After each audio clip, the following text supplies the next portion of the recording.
Assalamu alaikum. Today we are going to discuss what is knee osteoarthritis and how we can treat it and how we can ease the pain from knee joint. So starting with कि हमारे पास जो risk factor आ जाता है वो हमारे पास as है, लेकिन बहुत सारे अदर फैक्टर्स भी होते हैं, लाइक कोई ओवरवेट पेशेंट है उसके अंदर भी ओस्टियोआर्थराइटिस होता है, हेरिडिटरी कंडीशंस भी इफ़ेक्ट करती हैं, या अगर कोई पेशेंट ओवरवेट है हमने बात कर ली, और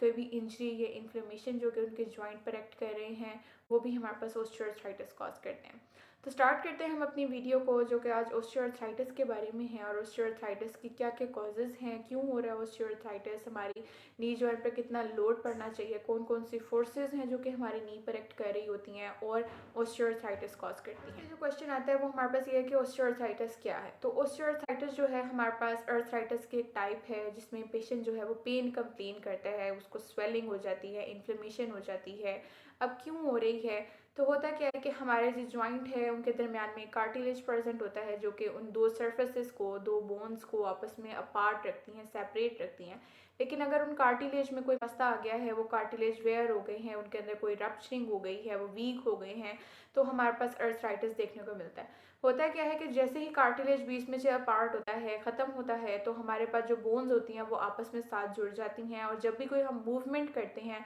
तो हमारी जो सर्फेसेस होती हैं वो एक दूसरे के साथ कॉन्टेक्शन की वजह से पेन कॉज करती हैं, एक दूसरे के साथ रब करती हैं, और पेशेंट इन्फ्लेमेशन कंप्लेन करता है, पेशेंट अपनी लाइफ की एक्टिविटीज़ नहीं कर पाता। दिस इज ओस्टियोआर्थराइटिस क्यों हो रहा है? तो ज़्यादा लोड पड़ने की वजह से हो रहा है। अब दो जॉइंट्स है, एक जॉइंट पे दो फोर्सेस एक्ट कर रही हैं, एक कंप्रेसिव फोर्स है और एक स्क्वीजिंग फोर्स है। बहुत ज़्यादा लोड पड़ने की वजह से हमारी जो बोन्स है वो आपस में रब कर रही हैं, एक दूसरे पे लोड उन पर बहुत ज़्यादा है कि वो एक दूसरे के साथ जुड़ रही हैं, और जब कोई मूवमेंट परफॉर्म करवाता है तो पेशेंट पेन कंप्लेन करता है। ठीक है, इसके अलावा हम बोन स्पर्स की फॉर्मेशन देखते हैं, बोन के अंदर जो पोरोसिटी होती है वो ज़्यादा हो जाती है, और बोन की जो पोरोसिटी होती है वो हम देखते हैं कि फीमेल्स के अंदर बहुत ज़्यादा होती है, और ओस्टियोआर्थराइटिस जो होता है वो फीमेल के अंदर ज़्यादा होता है as compare to the man. ठीक है, तो यूजली जो हमारे पास एज होती है वो 45 से अबव की जो फीमेल्स होती हैं उनके अंदर हम ओस्टियोआर्थराइटिस देखते हैं। इसके अलावा हेरिडिटरी कंडीशन है, कोई भी इंजरी या इन्फ्लेमेशन हमारे पास ओस्टियोआर्थराइटिस कॉज करते हैं। कॉजेज क्या है हमारे पास ओस्टियोआर्थराइटिस के? तो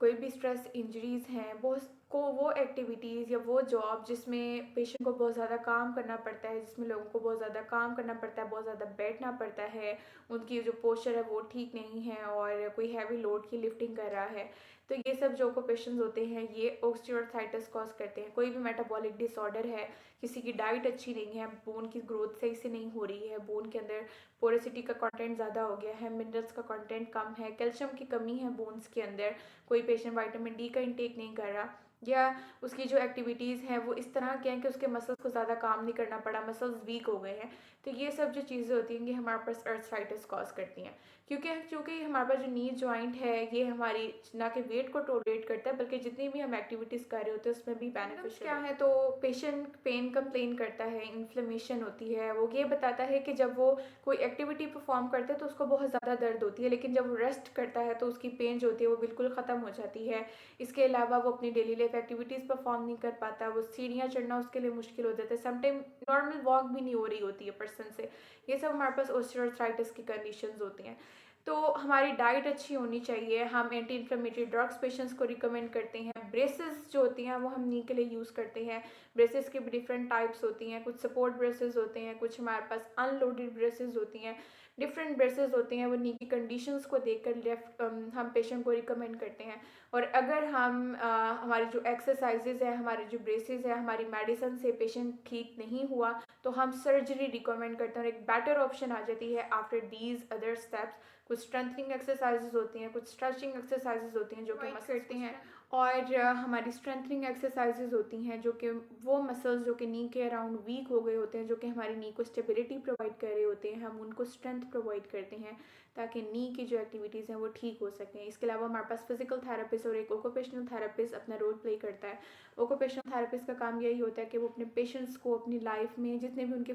एस्पेक्ट होते हैं उनमें इंडिपेंडेंट बनाता है, और एक फिजिकल थेरेपिस्ट जो होता है वो पेशेंट की कंडीशन को असेस करता है, ट्रीटमेंट प्लान करता है, और उनकी जो मसल डिसफंक्शंस होते हैं, उनकी जो डिसेबिलिटी होती है उसको ठीक करता है। तो ओवरऑल गोल जो होता है इनका वो पेशेंट की जो मूवमेंट है, उनके जो फंक्शंस होते हैं उनको इम्प्रूव करना होता है, और पेशेंट को अपनी लाइफ में इंडिपेंडेंट बनाना होता है। तो this was all about osteoarthritis, क्या होता है, what are the causes, what are the symptoms. Thank you.